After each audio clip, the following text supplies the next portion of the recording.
Hello, everyone out there in podcast world. Hope you're having a wonderful day. You were listening to or watching Service Business Mastery Podcast.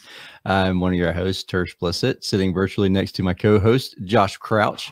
And I don't know what that noise was. Wait, start over.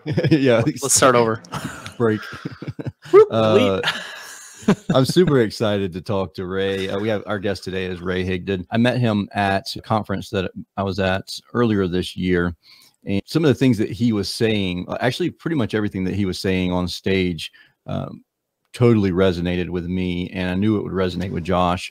And the biggest complaint I had about his presentation was that it was way too short. He only had 25 minutes or so. And I was like, man, let's peel that onion back. There's so much stuff that it was just gold there he was talking about. And whenever you're at conferences like that, there's sometimes it's just a fire hydrant and you're just trying to collect as much as you can.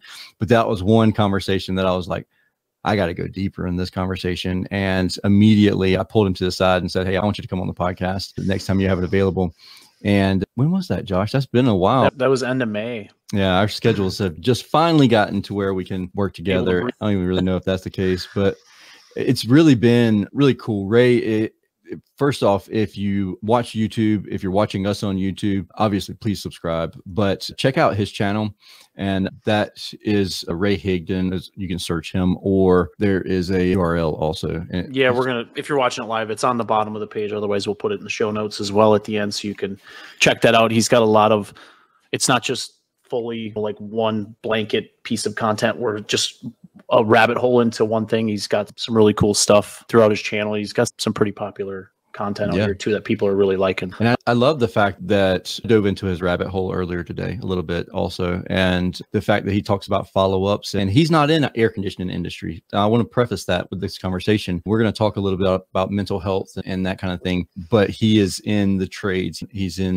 Deals with the trades or has dealt with the trades personally. What he says, he's a man of action. And so I'm super excited to talk to him about that. What were you going to say, Josh? I don't remember anymore. You just kept talking. I know I do that sometimes. I get excited. I know I was going to ask you. I was going to ask you just like a brief snippet of what the talk was about at PodFest. Oh, actually, just to share with everyone else so that way they know. Or do you want to get into that after we? Yeah, because it was talking about his life and going through hardships. And whenever I talked to John a couple of weeks ago, you weren't on the show. You were out of town at the baseball tournament, I think, in Myrtle Beach. But I talked to John, who is my life coach, one of my mentors, and we talked about things. Just about relationships and building up those 5 people that you surround yourself with. And whenever I was listening to Ray talk, I was like, man, it feels like I'm having a conversation with John at the same time. He's a mentor of mine, and we've always kind of really, it's one of those things where I'd rather hear an honest truth that's brutal versus that lie that comforting lie but before we get started, partners with the show, you want to take it? You want to?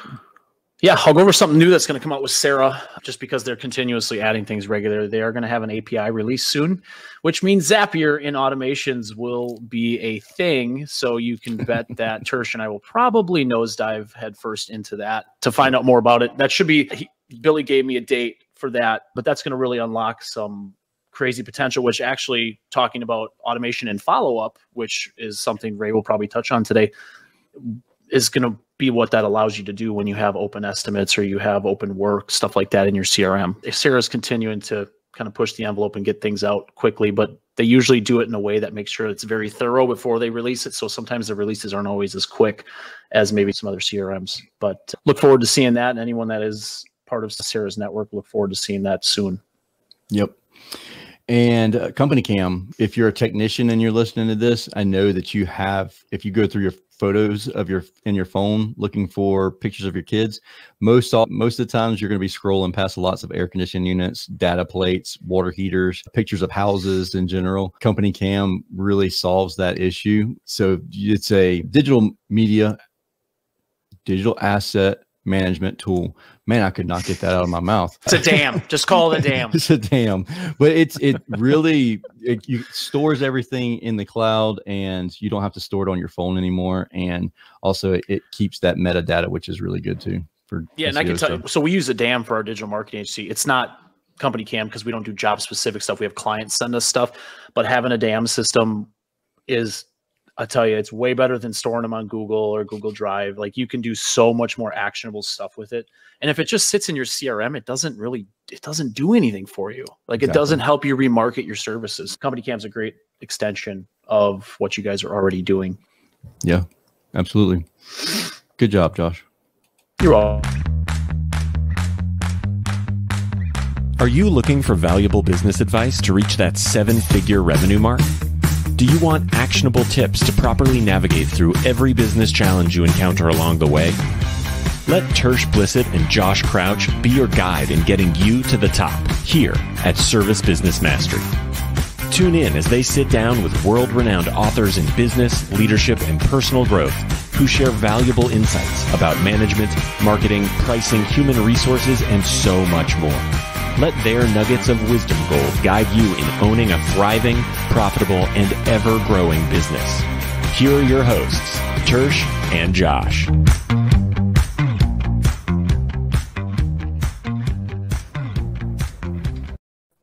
Welcome, Hey, Ray. Ray. Hey, thanks for having me. How are you? I'm good. I was watching your cool video there. It's nice. I saw Brandon. I've spent a lot of time with Brandon Dawson. Good guy. Oh, okay. Yeah, that was a totally unannounced thing too at one of our events. He showed up and we made a connection, and all of a sudden we were doing a podcast live in front of a big audience with him, which was pretty cool. It's a little different than doing it remotely like we're doing now. Ray, for those who don't know who you are, can you give a brief intro of yourself and a little bit about your background? Yeah, I'm someone that I grew up with some challenges. I grew up in a very abusive home. And at the age of 12, I moved from Indiana, that was with my dad, down to Florida with my mom. And I've always been an entrepreneur. 6th grade, I was selling airheads. I was getting them for 10 cents, selling them for a quarter, and I was moving 90 to 100 a day. They actually Yeah, that's pretty good. They initiated that is awesome policy at that middle school. And sorry guys. But then I listened to others around me, and I went the corporate route out of high school. Had my challenges in high school too, but went the corporate route, and long story short, worked my way up to a pretty decent paying position. It was a $80,000 a year salary, but I realized that I was miserable. I hated it. I looked at my boss and his boss and her boss, and they were all miserable too. They were making more money, but they were miserable too. And I decided that, you know what, I want to do my own thing. And so I had some friends that were making money in real estate. Now, this was back in 2005. And 2005, Florida real estate, what could go wrong? And so I jump into that and I start killing it, just moving as an investor. I was moving houses. I was buying rental properties, fixing flips and that kind of stuff. And then when the market crashed, I really humbled. And that was some tough times. I went through a divorce. I went through foreclosure.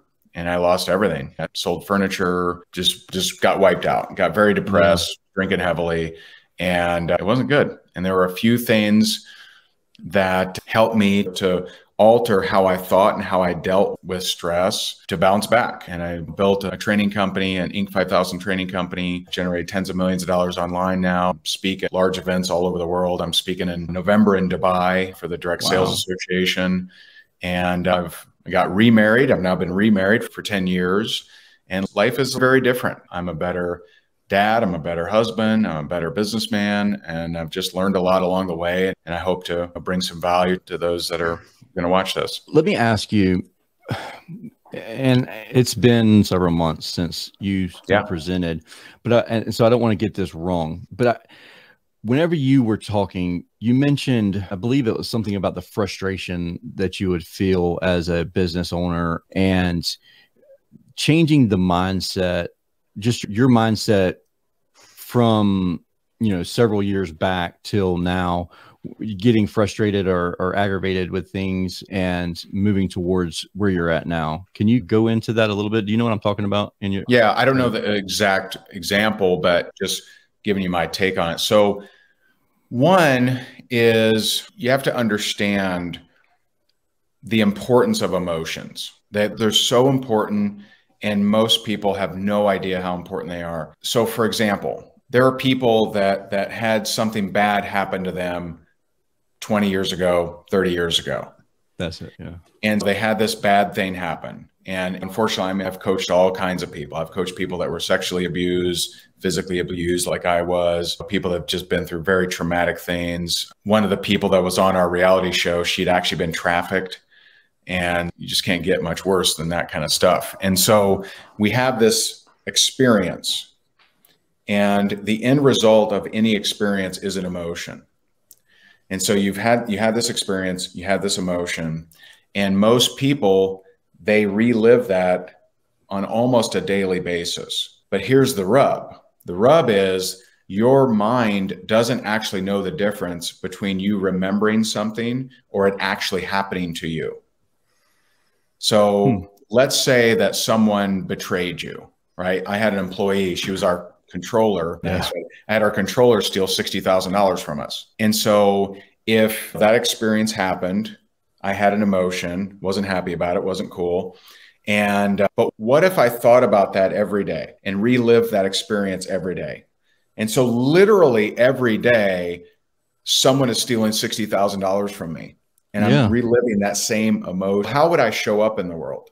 How would I talk to other people? I would not trust people. Very pessimistic. Let me run your reference. Like I'd be very pessimistic. I would think that people are out to get me, and I would show up in that way in my state of being, and people can feel that. And that's called a vibe. People, if someone comes, I've asked this question to a lot of different people, and I said, hey, if someone came up to you and they were selling something you wanted, but you just got a bad vibe, would you buy from them? Most people say no. Yeah, probably not. And so if you have this traumatic experience or this negative experience that you're reliving over and over, you're feeling the emotions, you're firing and wiring, and you're reliving this every single day, you are sending off a vibe. You don't trust people, or bad things happen, or something like that.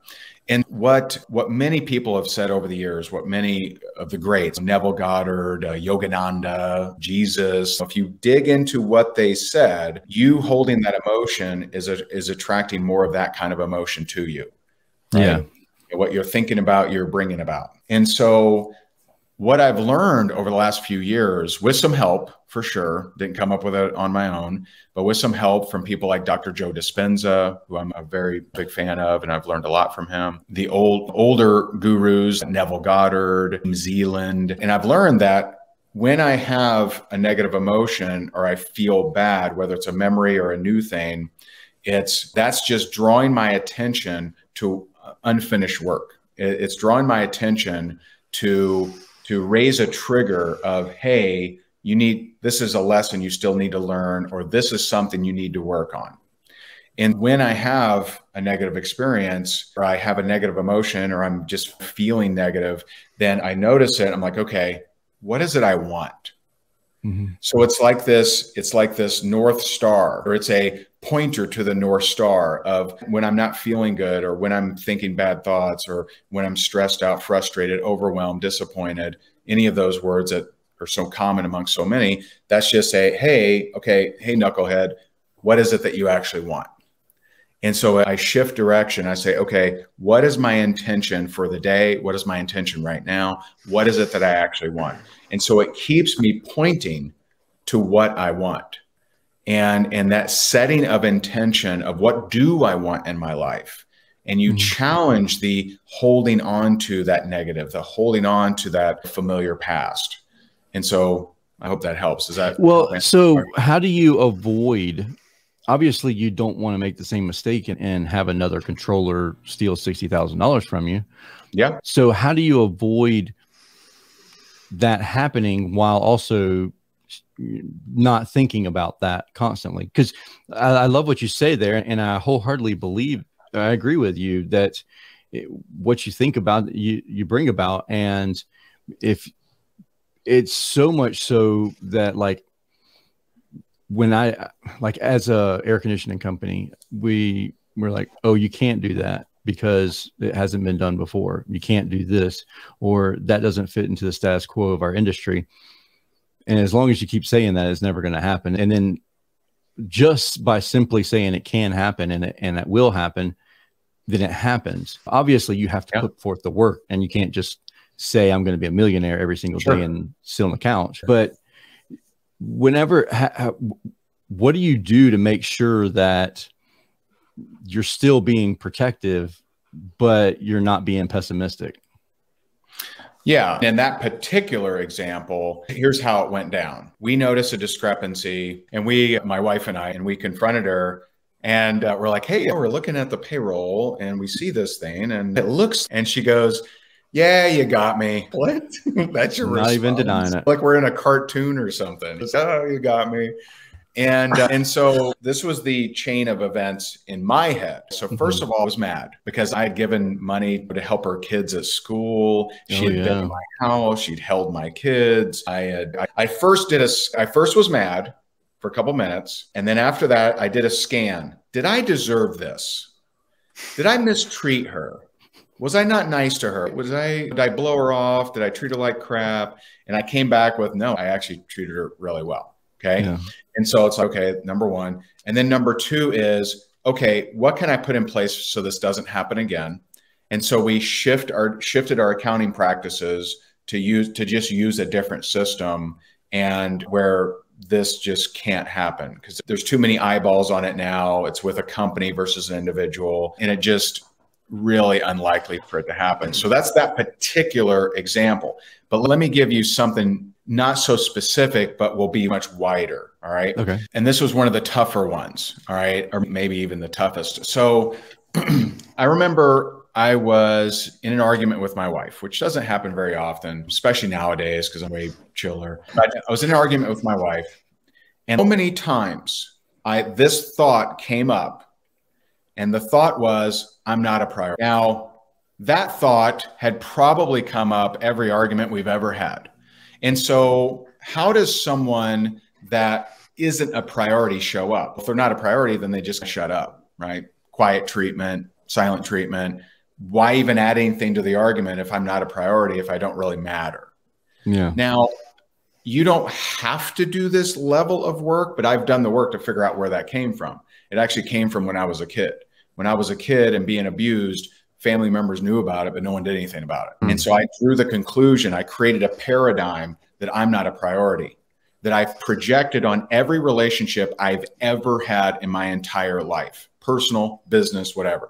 So if I would hire a digital agency, and so I would hire a digital agency, and then a part of me would look for, how come they're not paying attention to me? How come I'm not a priority? How come they're working on his account, not my account? You search for that. I'm in an argument. Why am I not a priority? So that's something that when I became aware of that, and that's the key, is awareness, because we're on autopilot. All of those insights, all of those looking for me not being the priority, that wasn't a conscious decision. That was a subconscious thing. That was a paradigm that I was running in. It was just a program, an automated program. I became aware of it. I said, ooh, I don't want to think that way anymore.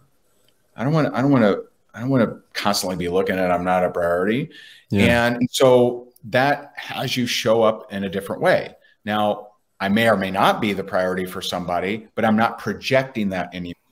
And I have one more example if you want one more example. Yeah, I do. Please. Actually, because I remember you speaking about a young lady having a block that couldn't close a deal or something to that effect. And whenever you asked about things, there was no problem. Everything was perfect in life. And then you had to really dive deep. Yeah. You know what I'm talking about? So the example you're talking about is, and it's funny, I was just Instagramming her back and forth, that lady.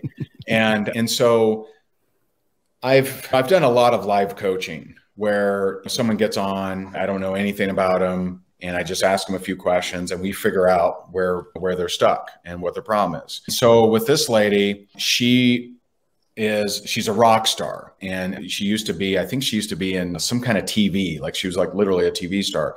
And so she'll get in this career, she'll do really good and just be amazing and dazzle everyone. And then she'll find something wrong and get out of there and go do something else. Right. And so her career looked like this. Right? Yeah. And so I know that's patterns in your life are what shows you what your paradigm is. And because your programs, they don't want to be figured out. They want to keep running because they're keeping you safe. Okay. They don't want you to figure them out. They don't want you to put them under a microscope and learn what they actually are. They want to keep running. But if you look at your patterns, you're like, why do I have these patterns? You have those patterns because of the paradigm, because of the programs. And so I asked her, I said, okay, tell me about your parents. And she said, oh, they were great. They were wonderful. And no trauma, no abuse. They were great to me. They're still together today. And I'm like, oh, okay. And I knew there was something there, but memory is a tricky thing. And this is something I've actually had to work on, is memory is a tricky thing in that your body will literally block memories to protect you. Mm-hmm. And so there are things that I've remembered through hypnosis or through other methods that were very negative experiences that I had literally blocked out. And so I figured that's the case with her. And I just threw a little reverse psychology thing. I said, it's okay if you don't remember. And all of a sudden, and we were on Clubhouse, so I can't even see her. And all of a sudden, she goes, I'm like, hello, you okay? You all right? And it's like silent for like a minute or so. I don't know if she's in a car accident. I don't know what's happened here. And she said, I just remembered as a little girl catching my mom cheating on my dad. Oh, yeah. And I was like, I'm like, that makes sense. And she's like, what do you mean that makes sense? What the hell? She's like, how does that relate to what I'm doing today? And she said, what the hell does that have to do with my career choices? I said, everything. Don't you see? So as a kid, she was feeling really good, right? She had perfect parents. They were together. They were loving. They were awesome. Nothing bad there. Everything's perfect. And then one day, and she was completely out of control, her reality was crashed, torn apart, destroyed. So what is happening here, her program, her paradigm, is that she gets to a place where she feels really good. And then before they can pull the rug out from under her, because she's in control now that she's an adult, she gets out of there. And so she always has control. Always in control now. I was out of control as a little kid. Not anymore. I'm in control now. But the problem is, yeah, you're in control, but the program is driving you. You're not driving yourself, right? Yeah. So she was just she didn't even realize it. Say that again, Josh. Sorry. And I was just saying she doesn't even realize that's happening. She thinks she thinks she's in control, and it's not actually. It's something that happened 20, 30, 40 years ago that is causing this. And so might there be times she should leave? Sure, but don't let that be an autopilot decision that you derive at because you feel good. Yeah. Because there may be information that leads you to leave something. I'm not saying stick with one thing forever, no matter what, but you just don't want the automation of that decision. And I went through that as well. One of my earliest paradigms that I figured out was I'll show you. So if someone doubted me, I'm like, oh man, let's go. Right. Oh, you don't think I can underwater basket weave? Oh man. Right? So I'll be the best underwater basket weaver you've ever seen in your life. I'll show you. And here's case in point. When I was like 19 or 20 years old, I went to my buddy Martin and I said, Martin, man, and he was like an IT guy. He knew computers, and this was a while ago. And I'm like, man, I need to learn computers because I don't know anything about them. And he's okay, left click. I'm like, what do you mean? I don't even know what it means. That's how out of it I was. And he says this comment, this very innocent comment. He goes, wow, you could never do computers. The next 7 years, I worked my way up into the IT field. I actually went to Redmond, Washington, and applied for Microsoft. I was about to take a job for their SQL Server team. And then one day I'm like, I don't even like computers. Why am I doing this? And it's because I had reached a point where people weren't doubting me anymore. Yeah. And so the problem with I'll show you is eventually you show them, and then you're like, what do I do now? There's nothing left after that. It's what's the next thing? Exactly. Man, so what am I doubted in now? What you're saying hits home with me because, and Josh and I were talking about this the other day a little bit, but I would consider myself what I would consider a wartime leader. And so it's like when I started this business, nobody really had a remote business, a remote air conditioning service business or plumbing. And so everybody was like, you can't do that. It's not possible. You have to do X, Y, and Z. You have to have a warehouse for everybody to come to every morning. And I was like, all right, bet I'm going to do it. And then did it and grew. We grew 600% a couple of years. And then it's like, all right, I'm bored. Let's do something else. And I feel like it's pretty successfully completed. It's not a $50 million a year company, but it's done and it can be done by anybody now. It's operational and you feel like it's okay. What is next? And that's the same exact way it was with the last company I had, that you couldn't make money by working in our industry. It's the mindset currently is that you have to do less volume, but higher margins. And the other company that I have we only do property management companies. Like that's all we did. And so it was very high volume. Guys were running and gunning and low margins. And I was told that you can't make 15% net. I was like, I'm going to make 15% net and prove everybody wrong. And then as soon as we did, and as soon as it was automated, I'm out of there. Like I'm bored. Let's start another challenge. And it's like a glutton for punishment. As soon as something is running smooth, then I'm like, let's do something else. You know what we should have done from the beginning when I said start over? I should have known this about Ray, and then we should have done a live coaching session, recorded it, and sent it out to everybody. That would have been fun. I mean, you're about to get one, dude. We got time. I'm about to solve a problem for you right now. You started that talk with "I'm a wartime leader." Yeah. If you're a wartime leader, then you need war. Yeah. Need conflict. So you're literally saying, bring on the war, bring on the turmoil. And so I would say two things for you. One, I wouldn't say I'm a wartime leader because I don't want war. I want growth, right? I'm a growth leader. I'm a strategic growth person or whatever. I want growth, not war. And number two, have an end in mind. Like for you, maybe it's, hey, once we grow it here, we're going to sell it, because service businesses are very sellable to my understanding. Yep. They are in 2022. Yeah. Like a lot of my buddy he did really well, sold his home services business. But I would just always have that what is that next step? In the absence of intention, we get bored. And when we get bored, 100%. That's exactly what it is. It was, you can't do $1 million completely remote and not having an office. Oh yeah. Watch. You can't do 3 million a year. Okay. I'll show you. And then it's like, all right, this is getting boring because I never had, once I reached those targets, there wasn't something else to achieve for. And I know that about myself. I did little targets here and there, but really started focusing more and more on the podcast and really away from that business. And hey, Tersh, I got a challenge for you. I bet you cannot make us the #1 podcast in Apple under the management section. Wink. I'll prove you wrong. No, it's I understand what you're saying there. And just to not stigmatize myself in that thought process of I'm a wartime leader, changing that mindset. I guess that's, I would just think bigger. I would just, and money is one aspect of it. At some point it gets to where, okay, I got enough to get by and I'm doing fine.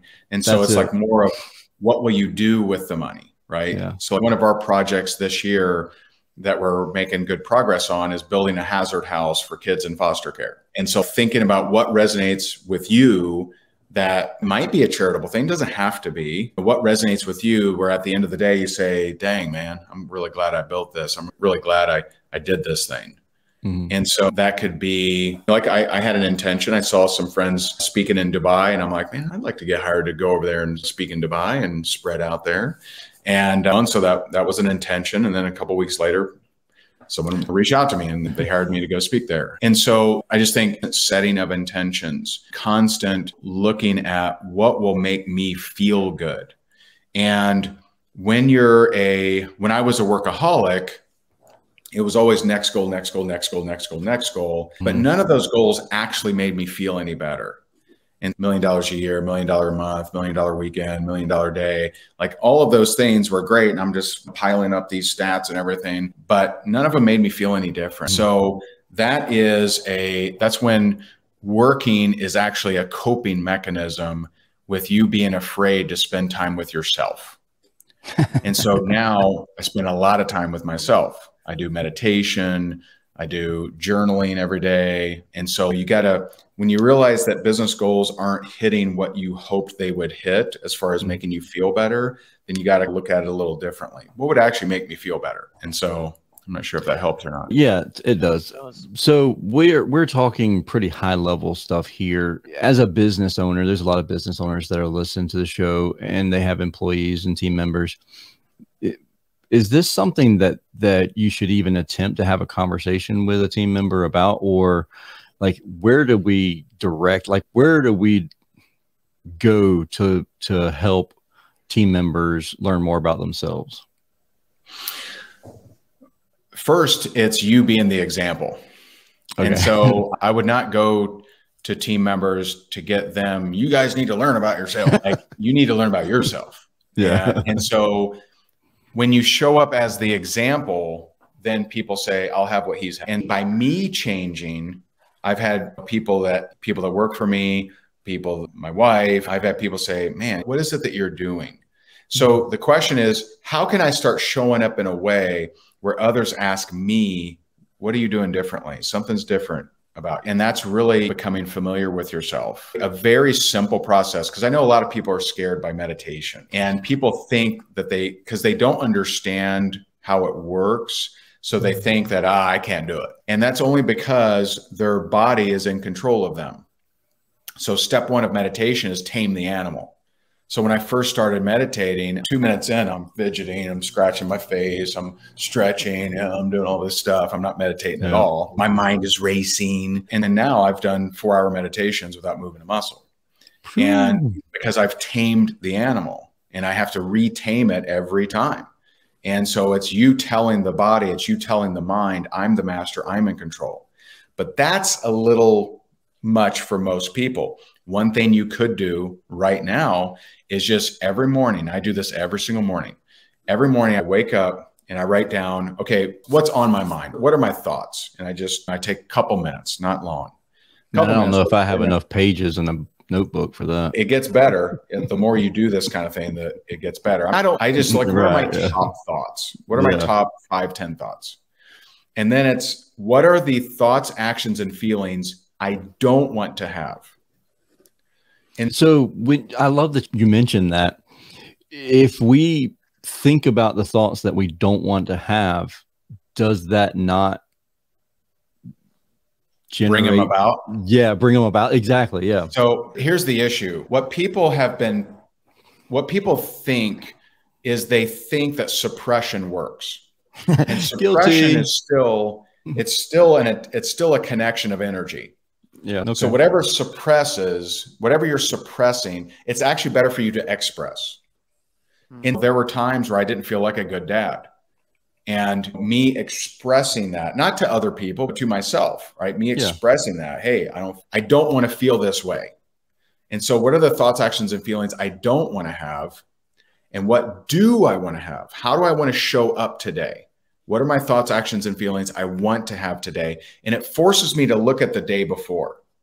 So sometimes I'm looking at the day before and I realize that I could have been kind. I remember maybe 3 weeks ago, I was speaking in Vegas, and I remember I flew and I get to the hotel, and the guy that works the hotel, super kind, super nice. I wasn't interested. I wasn't rude. I wasn't mean, but I just wasn't interested. I wasn't kind. Yeah. And so upon reflection, the next morning, I looked at that and I'm like, I don't want to show up that way.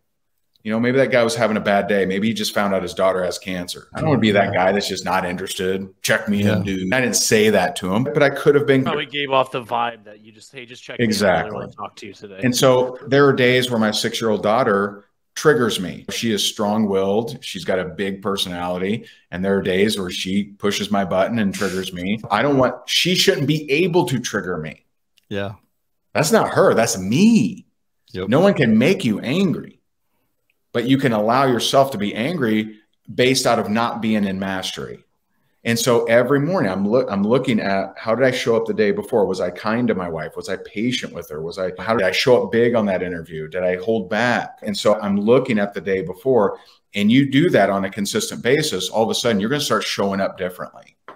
Now, so that's a very simple few-minute process. What part is it that forces you to reflect on the day before? How do I not want to show up? Okay. And so how do I not want to think, act, or feel? And that forces me to look at the day before, and I scan the day. Did I get agitated, irritated, disappointed, frustrated, overwhelmed? Did I get triggered? Did I get angry? Was I impatient? Was I not kind? Was I disinterested? Did I not play big? And so it forces me to look. And what I've noticed is, number one, any of my negative emotions have become less, right? In the past, maybe something would have pissed me off for an hour. There is nothing that pisses me off for more than a minute or so now. Yeah, that's it. I love the thought process, or not love it, but I love the fact that someone mentioned this to me. I don't know the number. There's so many seconds in the day. Are you going to let 2 seconds, something that happened? 86,400. Yeah, whatever. Yeah. Thanks, Josh. And are you going to let those 2 seconds ruin the other 86,100 and whatever it is left? Yeah, no, it's a great concept. But some people have let 2 seconds from 38 years ago define themselves. That's true. It sounds silly when you say it. Like, my first inkling was to chuckle too, but it's so true. It is. It's true. And it's funny because we're talking about this. You start thinking about things in your life and patterns and certain things, but it is so true how you let these things affect how you are. Yeah, think about. I don't necessarily think that caused me to do that today, but when you actually unpack it and talk about it, you start thinking of things and remembering things. Yeah. I did want to This is probably the one episode that I wish Julie wasn't watching. I was just going to bring her up. She's been commenting and adding questions on the live feed. I'm like, I can't ignore her forever. So she just posted what we were just talking about. So when you have, and I'll read the questions so that way anyone listening, she asked, how does it work for accountability of those feelings when you've expressed those types of negative emotions, maybe the day before, and you're reflecting towards people you care about? Okay, so let me reread this. How does it work for accountability of those feelings when you've expressed those types of negative emotions towards people you care about especially? You will be shocked when you go to someone that you care about and you say, hey, yesterday I could have been more patient with you. Yesterday I could have been more kind. I just want to apologize. And so you'll be shocked. And I've done that. I can't always do that with everyone, because like the guy at the hotel lobby wasn't there the next day. But with someone I care about, I've absolutely gone to my wife and said, hey, yesterday, looking back, could have been a little kinder to you. And I apologize. And this was her follow-up in the feed, is like apologizing about it and talking about it, or letting it go. Yeah. I don't make a big deal about it, but I just say, hey, could have been kinder. And every time my wife really appreciates that, because who does that? No one does this. It's just, forget it. They'll get over it. And that's the problem, is some personality types don't get over it. They hold on to it forever. So that's exactly what Julie actually followed up with. And I know that's her personality. If I bring something like that back up, her feelings, it's there. It's back. That's the whole conversation again. So sometimes I am guilty of being like, I'm not going to do that again, but I'm not going to talk about that because I don't want to talk about all that again. It's one level of accountability is you understanding that you are not your emotions. You are the master of your emotions, but most people don't know that. And so no one can make me feel a certain way. Like, people can reject me, people can be rude to me, people can steal from me, anyone can do anything to me. But my reaction is my reaction. I own that. And so I don't blame someone for making me feel a certain way. I'm taking accountability by saying, hey, I could have been kind. I'm not going to them and say, hey, yesterday. And this is the problem. Like, with a lot of things get twisted that would be helpful, but they get twisted. So one of them is the love languages, right? Yeah. You know how most people use the love languages? They use them as a weapon. Yep. So they say, hey, on acts of service, how come you didn't do that? That's not the point of love languages. Nope. The point of love languages is for you to look outside of you and be able to please someone. Yep. It's not to demand how you be pleased, but that's how it's used.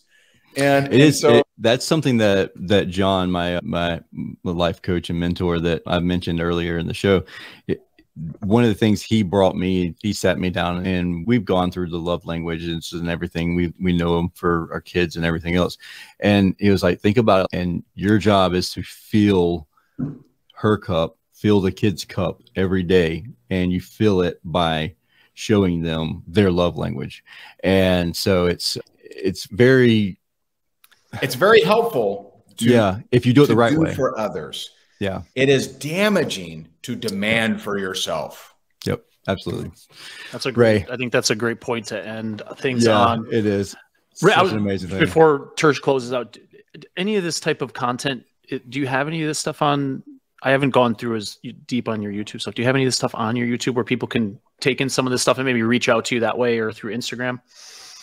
Oh yeah, we have this kind of content on our YouTube and Instagram. Okay. My main audience that I serve is people in the network marketing space, but I have a lot of insurance people, a lot of service people. I actually have a funny story. I don't know if I shared this about air conditioning. So back when I taught advertising, and we actually did advertising for small businesses, I finished this quick workshop. I did an hour workshop. And this guy comes up to me and he goes, hey man, I'm in air conditioning. How much to hire you so you won't work with anyone else? Exclusive. And I'm like, oh, you mean like an exclusive where I only work with you? He goes, no, we do the stuff you're talking about, but I don't want you to do it for any other air conditioners. And so I'm like, $5,000? And he's okay. And so he made me sign a 5-year, do nothing for anyone else in air conditioning contract, handed me $5,000. I did nothing. Wow. I thought that was funny. Probably if he said okay too fast, probably should have said 10,000. I know I did. Later I'm like, I wonder what his that's that moment right away after you're like, oh shit, I guess that was too cheap. Yeah. You didn't even have to think about it. That's right.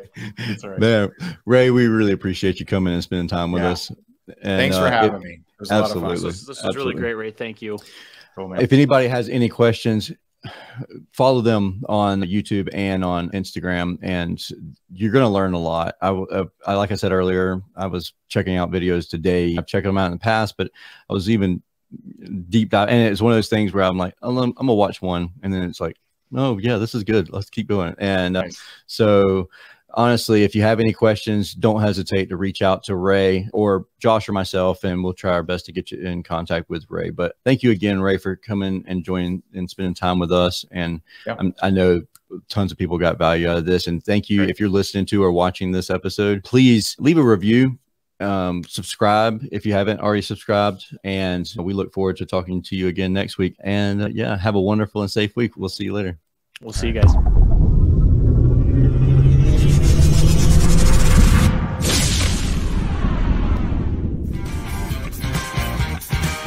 Thank you for listening to this episode of Service Business Mastery. Now that you are equipped with essential business advice from this impactful conversation, you are one step closer to becoming the successful owner of your dreams. If this episode has been helpful to your business journey, don't forget to subscribe to the show, leave a rating, and share it with other owners as well. Visit servicebusinessmastery.com to learn more.